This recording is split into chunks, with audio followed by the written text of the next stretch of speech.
Assalamualaikum warahmatullahi wabarakatuh. Sahabat Elela Official, selamat datang kembali di kanal yang selalu membedah isu haji dengan jernih, mendalam, dan apa adanya.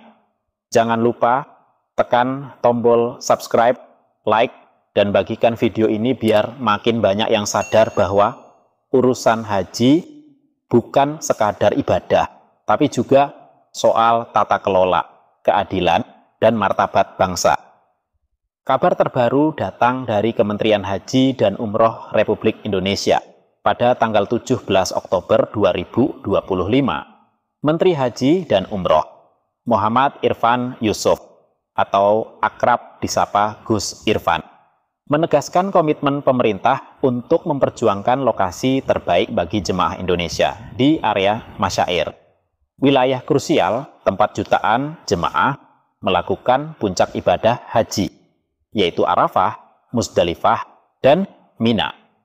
Gus Irfan menyatakan tegas, kami akan dianggap gagal jika jemaah Indonesia masih ditempatkan di zona 5. Karena itu, perjuangkanlah agar jemaah kita mendapatkan tempat terbaik.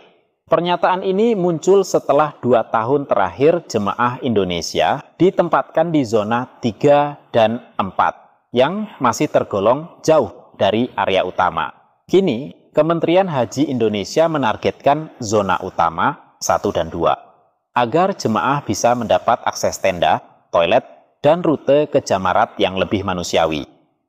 Sahabat semua, bagi yang belum paham, sistem zona masyair diatur oleh otoritas Arab Saudi dan dibagi berdasarkan kedekatan lokasi dengan titik-titik ibadah utama.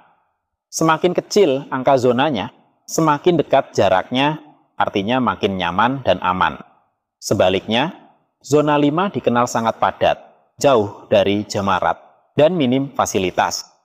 Banyak jemaah terpaksa berjalan kaki berjam-jam di bawah terik matahari, bahkan ada yang kelelahan dan sakit di jalan. Jadi, ketika Gus Irfan bicara soal naik ke zona utama, ini bukan perkara teknis semata, tapi soal martabat dan keselamatan jemaah. Dalam upaya itu, Kementerian Haji menggandeng 2 syarikah besar di Arab Saudi, Rakin dan Al Bait Gas. Keduanya akan menangani pelayanan masyair untuk jemaah haji Indonesia selama 3 tahun ke depan, dengan evaluasi rutin setiap musim haji. Gus Irfan menegaskan bahwa kerjasama ini tidak boleh sekadar formalitas. Jika ditemukan pelayanan buruk atau tidak sesuai standar, kontrak bisa diputus. Langkah ini jadi sinyal kuat bahwa pemerintah mulai membangun sistem persaingan sehat antar syarikah demi mutu layanan yang lebih baik. Sesuatu yang selama ini jarang terjadi karena kontrak biasanya bersifat tahunan dan penuh negosiasi politik di balik layar. Namun, tantangannya tidak ringan. Pertama, perebutan lokasi strategis di masyair bersifat kompetitif antar negara. Negara dengan diplomasi kuat, negosiator tangguh, dan rekam jejak pembayaran tepat waktu biasanya mendapat lokasi lebih baik. Indonesia harus bisa membuktikan kapasitasnya, baik dari sisi manajemen maupun koordinasi lapangan. Kedua, masalah data jemaah dan markas layanan juga jadi sorotan. Tahun 2025, beberapa laporan menunjukkan ketidaksesuaian data yang membuat penempatan jemaah kacau di lapangan. Karena itu, tahun 2026 nanti, Kementerian Haji Indonesia berjanji melakukan perbaikan data dan sistem komunikasi markas, agar tidak terjadi miskomunikasi antara petugas Indonesia dan pihak Saudi. Dan ketiga, dengan kuota 203.320 jemaah, Indonesia termasuk rombongan terbesar di dunia. Artinya, penataan masyair bagi jemaah sebesar ini butuh precision management luar biasa, mulai dari pergerakan bus, tenda, hingga catering, dan sanitasi. Sahabat semuanya, langkah Gus Irfan patut diapresiasi.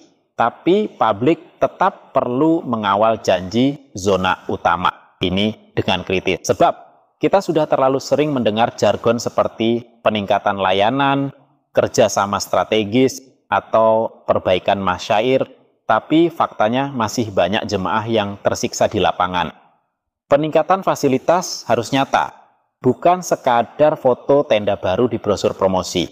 Evaluasi syarikah harus terbuka dan disampaikan ke publik. Dan yang terpenting, perjuangan mendapatkan lokasi terbaik tidak boleh berhenti di meja negosiasi, tapi harus dibuktikan saat puncak haji tiba. Kalau nanti jemaah Indonesia benar-benar menempati zona utama, ini bisa jadi kebangkitan citra Indonesia di mata dunia haji. Namun, jika tidak, maka janji bebas dari zona 5 hanya akan menambah daftar panjang ekspektasi yang tak terpenuhi. Sahabat El-Laila Official, semoga perjuangan ini bukan sekadar wacana, tapi benar-benar mengubah nasib jemaah haji Indonesia.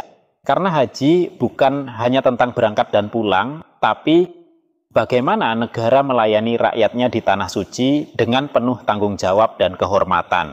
Kalau sahabat semua setuju jemaah Indonesia harus mendapat zona terbaik di masyair, tulis pendapat sahabat semuanya di kolom komentar. Jangan lupa like, share, dan subscribe agar sahabat semuanya tidak ketinggalan pembahasan mendalam seputar Haji 2026 dan reformasi sistem haji Indonesia. Sampai jumpa di video berikutnya. Wassalamualaikum warahmatullahi wabarakatuh.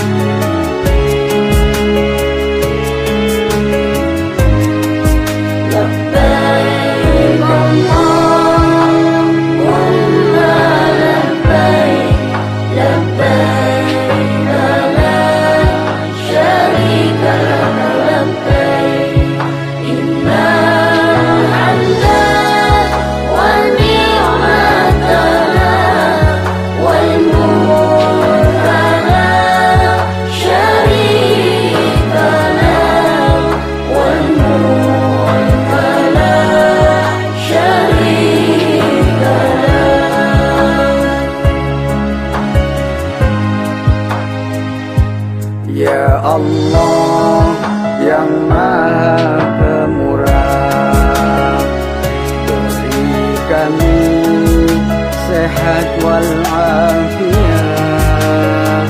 rizki berlimpah yang halal barakah, keluarga sakinah, mawaddah warahmah, putra putri yang salih salihah, ahli ilmu dan ahli ibadah.